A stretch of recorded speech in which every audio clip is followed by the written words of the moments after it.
Kalau kita punya time machine nih, Kak Iswandi, kita punya time machine ya. Kak Iswandi sendiri kemarin pertanyaan apa yang pengen direvisi jawabannya saat interview? Ayo. Banyak banget sebetulnya.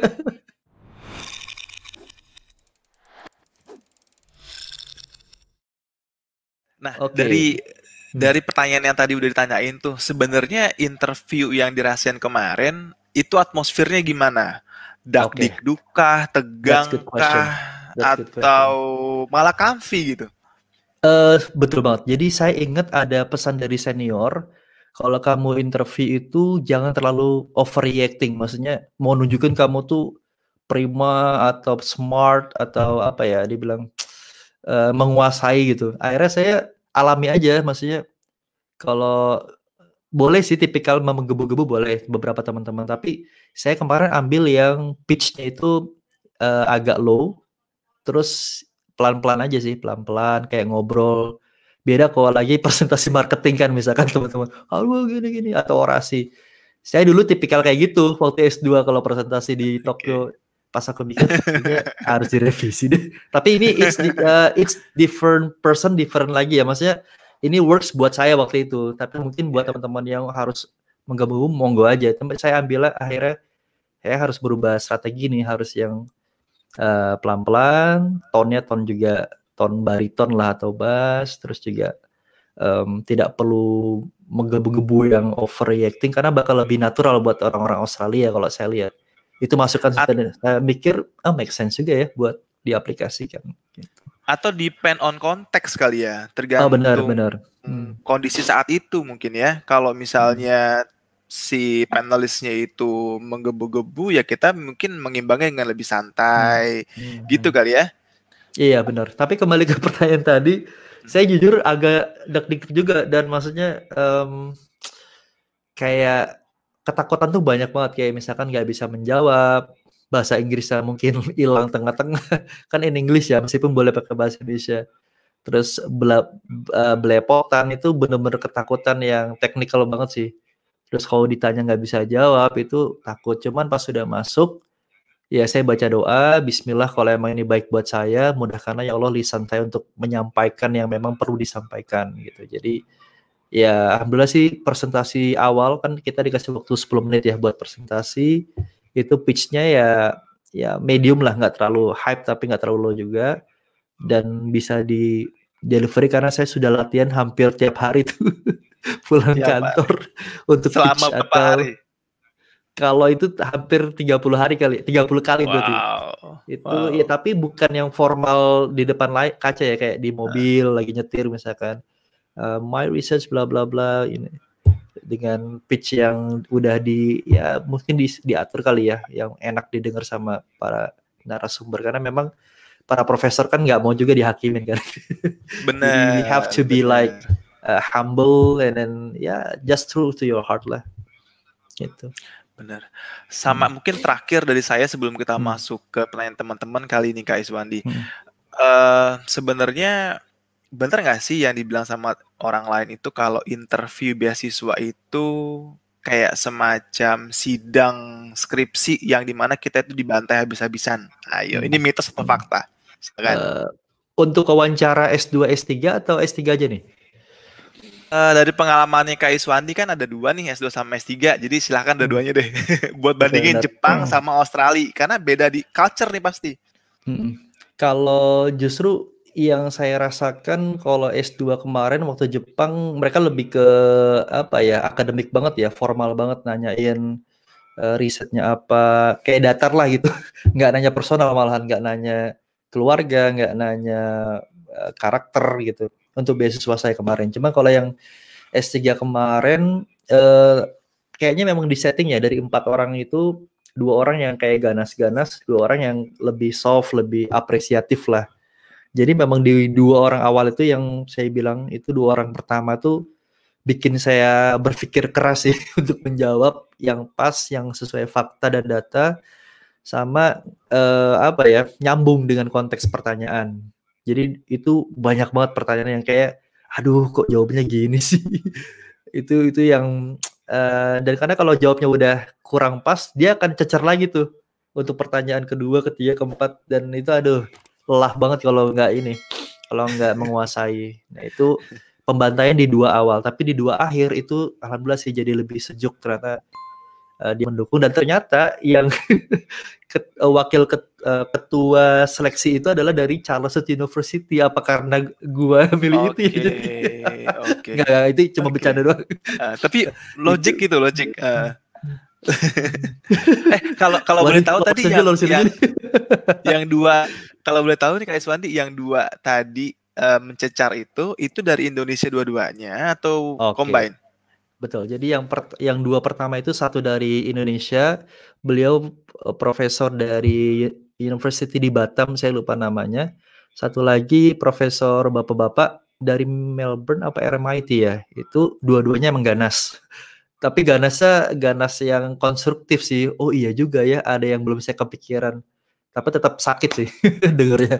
Kalau yang kedua, satu dari Indonesia, profesor dari Udayana itu yang ketua JST, yang Charles juga S2-nya. Satu lagi ibu-ibu, saya lupa dari kampus Australia mana. Itu lumayan lebih soft sih. Kayaknya lebih banyak agung-kangguk gitu. Terus lebih banyak pertanyaan tadi yang masalah alumni S2, masalah pribadi, masalah kesulitan gitu doang sih yang kayak ngobrol gitu. Yang 2 terakhir tuh kayak ngobrol. Gitu. Oke, sedikit flashback. Kemarin jeda dari seleksi administrasi keluar sampai dipanggil interview berapa lama kalau masih ingat kemarin? Oke, bentar. Kemarin tuh announcement-nya saya ingat dulu ya. Bentar saya ambil dulu. Karena sekarang udah beda banget ini gara-gara pandemi kan. Kasihan teman-teman yang lagi nunggu juga sih sebenarnya. Untuk Australia Awards ya. Setahu saya itu nggak nyampe sebulan deh ya. Kan sebulan. Iya. Jadi pengumuman tuh akhir Juli apa? Saya lupa, dan Juni apa Juli ya. 2004 kemarin Kak Iswanti. Kenapa? 2000 berapa? 2019. Oh, berarti setahun di bawah saya berarti ya? Ya, kalau saya sebulan akhir Juni kemarin. Atau sebulan, terus sebulan berikutnya tuh dapat jadwal untuk wawancara. Jadi masih bisa nyiapin tuh 30 hari tadi. Iya, sebulan lebih dikit lah. Gitu. Jadi masih ada waktu buat Jakarta ya. Iya, ILF Jakarta. Tapi memang di tengah-tengah itu ada tes IELTS kalau saya. Jadi 2 minggu awal langsung tes IELTS, baru 2 minggu berikutnya JST. Ada juga yang deketan karena jauh-jauh ya, mungkin dari luar Jakarta. Kalau saya agak jauh, 2 minggu IELTS dulu, baru 2 minggu berikutnya JST atau wawancara. Oh gitu. Oke. Ada lagi loh slide yang mau saya sampaikan, dan bentar. Silakan. Mungkin penting buat teman-teman yang lagi persiapan wawancara beasiswa apapun dah. Ini jadi memang kalau mungkin tadi udah disampaikan Dana juga ya, saya ambil yang belum disampaikan. Reread lagi esai ini penting banget. Jadi buat teman-teman yang sudah mengisi, karena di wawancara itu juga di challenge untuk konsistensi kita mengisi form aplikasi di administrasi. Jadi kalau kita nggak konsisten bakal agak susah ya dapat peluang. Terus yang nomor 3 itu 2-3 agak nyambung lah ya, riset masalah program studi tadi, bener-bener pahamin apa masalah di bidang yang lagi kita mau ambil studinya. Kira-kira 3 ini perlu di otak-atik lagi, propose tadinya apa, pekerjaan yang relate atau relevan apa, sama kontribusi masa depan. Itu aja dulu diperdalam. Kalau bisa butuh waktu buat explore lagi nih 3 elemen tadi, dimensi ini. Nah, kalau saya juga sempat bikin pertanyaan buat pribadi sih, kira-kira apa sih kelemahan dari ini. Jadi udah, meskipun dari yang saya bikin tuh nggak keluar semua, tapi minimal ada lah yang keluar, 50% ada yang keluar. Latihan wawancara dengan kalau udah punya pasangan sama pasangan atau sama teman kantor, itu penting sih, minimal tahu cara kita menjawab, cara kita ngomong tuh udah enak belum sih didengar sama orang lain gitu. Itu penting latihan. Atau kalau nggak ada teman atau kalau nggak ada teman ya sama kaca udah klasik banget ya. Jauh minimal sama orang lah biar dapat feedback gitu. Tapi orang yang jujur, teman deket kan jujur biasanya. Gitu. Jangan yang bagus kok. Wah, nggak berkembang terus. Terus diskusi sama teman kantor atau teman yayasan kalau emang di non-profit institution. tantangan sekarang tuh apa sih yang lagi berkembang. Jadi minimal kayaknya bakal ditanyain. Karena beberapa teman yang di luar dari PNS itu ditanyain tuh kendala, misalkan dia lagi ngurusin masalah labor, tenaga kerja, apa sih kendala di bidang kamu ini, atau lagi ngurusin energi, apa sih kendala di bidang kamu ini, tuh harus tahu solusinya apa, masalahnya apa. Rajin baca berita penting, meskipun nggak harus semua berita ya, minimal yang lagi happening lah dalam beberapa waktu terakhir untuk Indonesia. Sama info terkini Indonesia. Meskipun saya nggak dapat pertanyaan ini, cuma ada beberapa teman-teman yang dapat pertanyaan. Gimana nih kalau kondisi energi di Australia, kamu udah tahu belum masalah itu misalkan? Dia karena udah baca kan, dijawab lah, bla bla bla bla bla. Jadi somehow ada pertanyaan, tapi ada juga yang nggak. Kalau saya nggak dapat pertanyaan Indonesia Australia, karena udah habis di masalah riset tadi sama pribadi tadi. Itu terus next lagi. Nah ini juga penting, dan tadi Dana juga sempat tanya ya masalah kondisi hati gimana. Cuman yang paling penting setelah saya ngerasa grogi, saya langsung mikir think positif aja, optimis. Maksudnya gini, ya kalau lulus alhamdulillah, kalau enggak ya coba lagi gitu. Jadi bukan akhir dari sebuah kisah lah gitu, bukan akhir dari Asik. kehidupan ini gitu. Meskipun Asik. tetap kecewa tuh wajar gitu. Ketika kan saya udah 4 kali Bener-bener. dulu kan nyoba LPDP gagal, ini gagal. Ya kecewa ya seminggu aja cukup lah gitu. Tapi harus positive thinking dan optimistic. Tampil Bener prima banget. udah standar, salam, senyum. Ya senyum penting nih. Jadi senyumnya jangan senyum terus ya. Maksudnya senyumnya ya secukupnya aja. Jadi jangan awkward juga. Ini anak senyum terus. Berikan Baru sikat gigi, baru sikat gigi. Bener. Nah ini juga penting nih, bicara ketika diminta gitu. Jadi kadang, tapi ini juga subjektif sih. Tapi kalau saya, ini berhasil buat saya. Jadi ketika ditanya, diminta, saya jawab. Maksudnya nggak yang menginisiasi untuk ngomong, untuk melontarkan sebuah ide. Jadi ya udah biar nggak salah banyak. Ketika ditanya, diminta, baru deh gue jawab. Gitu. Jawabnya itu sesuai dengan konteks ya, jangan kemana-mana. Kalau bisa langsung aja dah, nggak usah pakai preliminary-nya panjang-panjang itu. Jadi langsung to the point, relax, terbuka dan santai. Intonasi juga tadi tidak, ya boleh sih kalau yang menggebu-gebu, cuman diatur aja pitch-nya yang paling enak didengar. Sama be honest and be yourself, itu paling. Dan Cakep banget. Ini lengkap ya. semua loh. Ini dari Kak Iswandi Bana. Thank you so much untuk sharingnya nih. Kak Iswandi tadi udah disiapin. Ini udah disiapin duluan sama Kak Iswandi. Jadi thank you banget ya Kak Iswandi. Berbagi aja, berbagi inspirasi aja. Tadi terkait sama yang persiapan Kak Iswandi lakuin, masalah menjawab ketika ditanya. Ini penutup mungkin ya. Ingat nggak kemarin di akhir itu ada pertanyaan tentang ada nggak ya ingin kamu tanyakan dari kami? Ya benar. Jadi saya ingat ada 2 apa 1 yang saya sampaikan ya, bentar. Oh iya, saya nanya lebih ke kalau misalkan studinya di Charles Sturt, apakah bisa mengambil kayak course di kampus lain misalkan ya, atau yang belum ada di, kan sekarang udah zamannya antar kampus ya. Jadi tutornya itu misalkan NU lagi di dekat lah ya di Canberra, atau dari UC, University of Canberra. Itu memungkinkan nggak ya buat sistem edukasi di Australia? Jadi saya malah challenge mereka tahu nggak sih? Tapi saya emang butuh itu. Jadi ketika ada misalkan udah cari-cari di faculty di CSU, misalkan nggak ada yang mensupport nih di bidang di luar yang kayak misalnya statistik lah, atau supporting masalah international agreement misalkan, tapi di CSU nggak ada. Nah itu bisa nggak sih minta tutor lintas dari kampus gitu? Dan mereka jawabnya yang dari Australia ada. Jadi memungkinkan sekarang udah banyak interdisiplin. Yang pertama itu tahapannya kata mereka antar faculty dulu. Jadi misalkan di faculty saya nggak ada, akan dicariin dari faculty lain di dalam CSU. Kalaupun nggak dapat juga antar kampus. Jadi memungkinkan. Bahkan juga kayaknya di cover, saya baru tahu di akhir itu pas mau berangkat di cover juga sama AS untuk tutorial yang di luar dari kampus itu.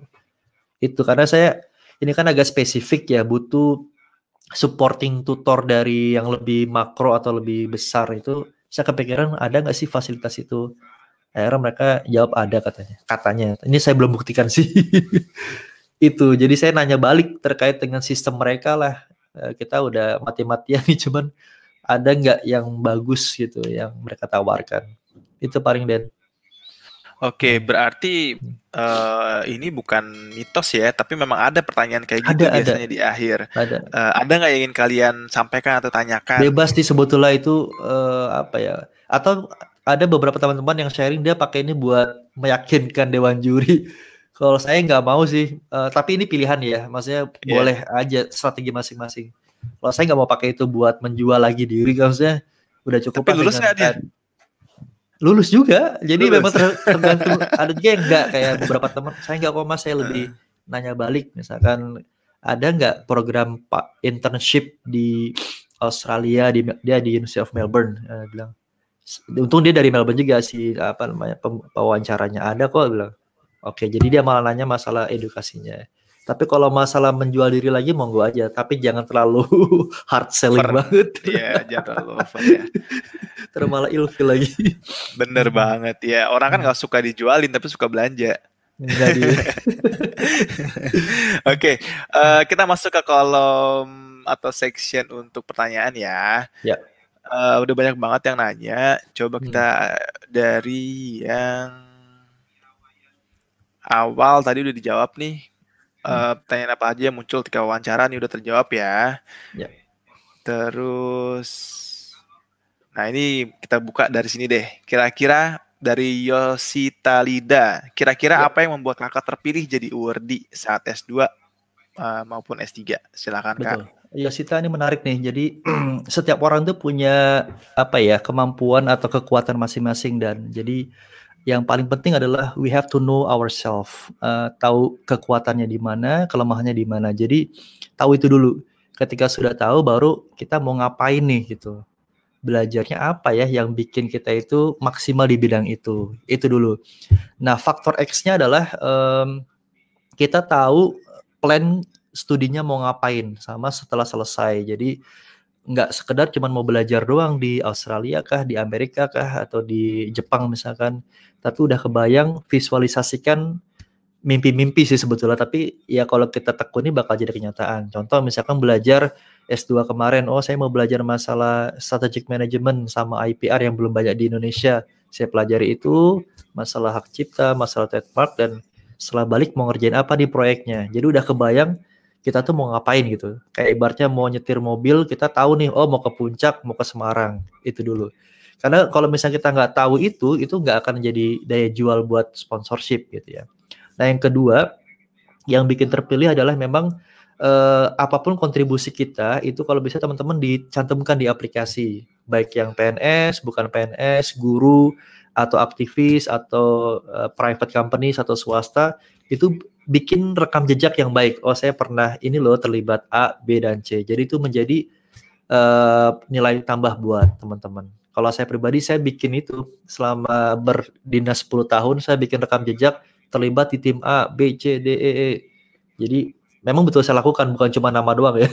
Dan itu jadi plus point buat pemberi beasiswa, dan I think that's the X factor.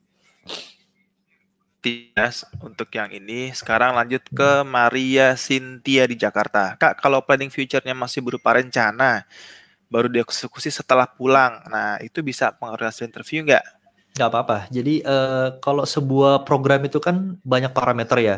Pertama, achievable, bisa dilakukan. Nah itu ya bilang aja bahwa ini bisa dilakukan kalau misalkan saya bekerja sama dengan A, B, dan C. Terus time-nya jelas, saya bisa mulai ini di tahun 2022 misalkan, sampai minimal 2023 lah. Terus juga cost-nya, butuh berapa sih biayanya gitu. Jadi nggak apa-apa rencana dulu, cuman udah tergambar gitu loh. The big picture-nya tuh apa gitu. Jangan cuma ngawang-ngawang, saya mau bikin ini udah, tapi nggak tahu kapannya, time-nya, achievable apa enggak, terus cost-nya berapa gitu. Itu paling. Iya, bener banget. Mungkin nambahin sedikit nih, kalau teman-teman punya planning untuk future tentang project atau apapun itu, sebisa mungkin teman-teman sudah ada background yang relate sama itu. Karena misalnya gini, teman-teman pengen punya project bikin rumah, tapi ternyata teman-teman belum pernah bikin kandang ayam. Itu sering banget saya bilang ke teman-teman saya yang lain. Gimana orang mau nge-funding kalian untuk bangun rumah kalau bikin kandang ayam pun belum pernah gitu. Paling nggak gitulah gambaran kasarnya. Paling nggak kalau teman-teman mau punya project, paling nggak ada background yang relate sama itu. Biar nanti ini akan mudah untuk dijelaskan karena kalian sudah punya basicnya sebelumnya. Itu mungkin tambahan dari saya. Betul banget. Terus ini juga ada yang bagus saya lihat.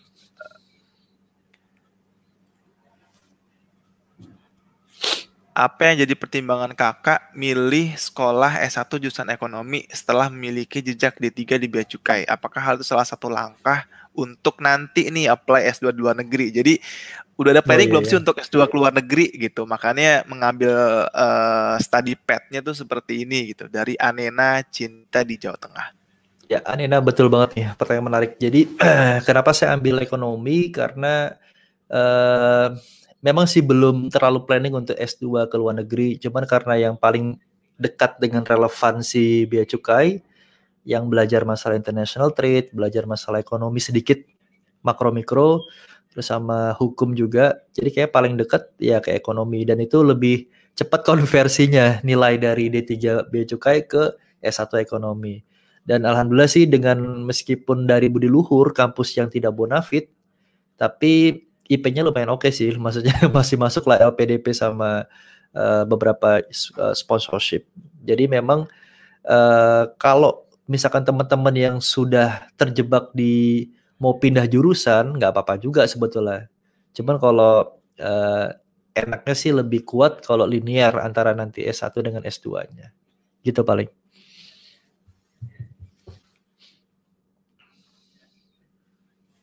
Iya, Dan.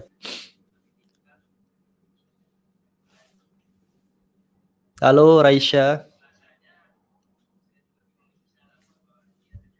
Halo Dana, mana Dana? Ya, sudah ketahuan suaranya? Kedengeran suaranya? Oke, siap-siap, udah. Oke, kedengeran ya. Jadi sebenarnya memang bisa aja kayak pakai ilmu cocoklogi kalau misalnya S1 sama S2-nya itu nggak relate gitu. Cuman akan lebih mudah sih menjelaskan. Tapi ini real example nih ya. Saya kan S1-nya itu akuntansi, D3 akuntansi. Tapi S2-nya, masternya itu public administration. Itu kan beda tuh sebenarnya. Gitu. Cuman ada ilmu cocoklogi itu yang saya pakai kemarin. Yaitu saya hubungkan dengan pekerjaan di kantor. Saya di S1 di D3 sudah ahli di bidang perhitungan accountingnya. Nah, saya pengen tahu di bidang sosialnya nih, pembuat kebijakan.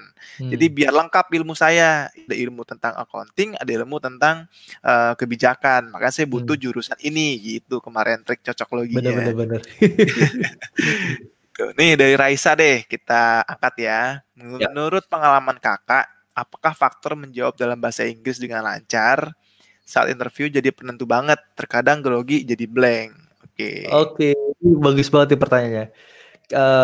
Dari beberapa random sampling teman-teman angkatan saya, nggak semuanya perfectly answering in a very good English and fluent English. Jadi ada yang campur-campur. Teman saya bahkan yang PhD ada satu kampus juga di sini, dia kan masih petak-potok ya, jadi campur juga bahasa Indonesia, dan itu diperbolehkan. Tapi memang jangan semua Indonesia ya, paling nggak minimal 50-50 lah ya, kalau emang betul-betul lagi stuck dan agak stres misalkan menjawab, nggak tahu dalam terminologi bahasa akademik Inggrisnya apa sih ini gitu, nggak apa-apa pakai bahasa Indonesia, dibanding nanti malah ngawur gitu, terminologinya nggak cocok. Jadi banyak kok yang lulus gitu, karena memang kalau yang saya lihat AS ini kan lebih ke melihat sosok idenya seorang award ini apa sih ini gitu. Meskipun dia susah menyampaikan secara bahasa gitu ya, tapi dia bisa nyambung gitu, relevan. Nanti biasanya sih ini bantuin tuh si Dewan Juri yang satunya, oh dia mau ngomong ini loh bla bla bla, jadi kayak bantuin kita lah. Tapi ini case-nya lagi-lagi case tadi ya, nggak semuanya sama. Tapi ada loh, bahkan nggak banyak sih, beberapa lah yang pengalaman, iya mas aku kemarin tuh mix banget nih, apa blank banget nih bahasa Inggrisnya apa ya, tapi kamu lulus tuh, iya juga ya. Jadi no worries, meskipun ya try dulu, your best effort in English, tapi kalau nanti stuck nggak apa-apa pakai bahasa Indonesia aja. Gitu. Bener. Karena kalau misalnya kita mau flashback nih, saya pengalaman jujur nih. Kalau mau saya bandingin antara dulu saat tes interview dengan setelah selesai disertasi, itu terasa kok Inggris gue dulu waktu interview kok belepotan banget. Iya. Itu tuh improve memang. Tapi ya begitulah hidup ya. Teman-teman gak usah khawatir masalah bahasa Inggris karena sekali nanti kan lagi dikursusin Australia. kan? Bener. Dan Australia Awards itu bukan mencari yang jago bahasa Inggris. Iya, setuju. Kalau mereka mencari yang jago bahasa Inggris, ya udah jurusannya cuma satu, yaitu jurusan bahasa Inggris. TESOL. Teman-teman sini tuh untuk mencari the next potential leader. Kalau misalnya bahasanya AIS tuh kayak gitu. Tapi bukan berarti bahasa Inggrisnya nggak bisa ya. Iya. Gitu. Dari dokter gigi Faisal nih, hasil tes IELTS menentukan kelulusan juga nggak Kak? Atau tes IELTS hanya menentukan berapa lama kita PDT? Ini sering jadi ketakutan teman-teman. Silakan Kak Iswandi. Ya, jadi ini juga disclaimer-nya pengamatan ya, bukan dari AS. Jadi kalau yang saya lihat memang dari standar minimal aja sih ya. Maksudnya gini, ketika dia maksudnya nggak di ranking, maksudnya yang IELTS tinggi harus masuk tuh enggak, karena faktanya di angkatan kami tuh yang beragam dari yang sudah 6,5 ke atas, itu ada 6 kelas, bagus lah ya maksudnya. Terus ada yang 6,5 tapi ada yang di bawah 6, salah satu subbandnya kayak writing atau speaking, atau yang masih 6 gitu. Jadi ada kelas-kelasnya, maksudnya no worries ya, cuman saya nggak tahu nih apakah ada kuotanya. Maksudnya gini, yang 6,5 ke atas misalkan ada 6 kali 15 sekitar 90 atau 100 orang nih misalkan. Terus yang 6,5 tapi ada subband yang di bawah 6 misalkan 50 misalkan. Itu saya nggak tahu, cuman kayaknya memang ada kuotanya deh. Dan kalau dari beberapa angkatan kan yang 7 weeks atau yang cuman 2 bulan itu kan lebih banyak ya dibandingkan yang nilai IELTS-nya 6,5 ke bawah atau 6 misalkan. Jadi tetap tidak mempengaruhi secara ranking, tapi memang ada kuotanya sih seingat saya. Yang udah bagus 6,5 cuman perlu 2 bulan atau sebulan, sama yang memang ini punya potensi nih tapi dia IELTS-nya perlu dikembangin, kayak masih dapat 6 misalkan atau ada subband di bawah 6. Jadi it's a tricky one, maksudnya gak harus yang outstanding banget sih, asal dapat kuota tadi dan beruntung masuk ke tahap berikutnya atau lulus. Jadi bukan di peringkat setahu saya untuk nilai IELTS itu. Benar. Tapi tetap ya disclaimer loh teman-teman, ini belum ada rilis resmi dari Australia Awards terkait masalah IELTS. Tapi dari pengamatan saya, Kak Iswandi Bana, teman-teman yang lain juga sama. Benar yang dibilang banyak teman-teman yang dengan IELTS-nya bahkan di bawah 6 itu juga lulus gitu. Yang total overall-nya 5,5 bahkan 5 pun juga ada. 5,0 juga ada kemarin. Oh, seingat saya 5,5. Oke, siap-siap. Ya, jadi tapi balik lagi tergantung potensi kalian yang ingin digali oleh AS itu seperti apa gitu. Makanya itulah fungsinya interview. Jadi sekali lagi teman-teman, saya mau ingetin, fungsinya interview itu bukan men-challenge kalian, tapi mengkonfirmasi apa yang kalian tulis di saat kalian apply untuk esai. Jadi mereka hanya mengkonfirmasi ulang gitu dan melihat kepribadian kalian benar nggak sih sesuai dengan yang kalian tulis gitu. Karena beda antara ditulis dengan diomongin gitu. Oke. Ini ada yang menarik tentang keluarga nih Kak. Kira-kira nih dari Gians Edu terkait pertanyaan wawancara itu tentang keluarga jadi pertimbangan nggak sih untuk S3 khususnya?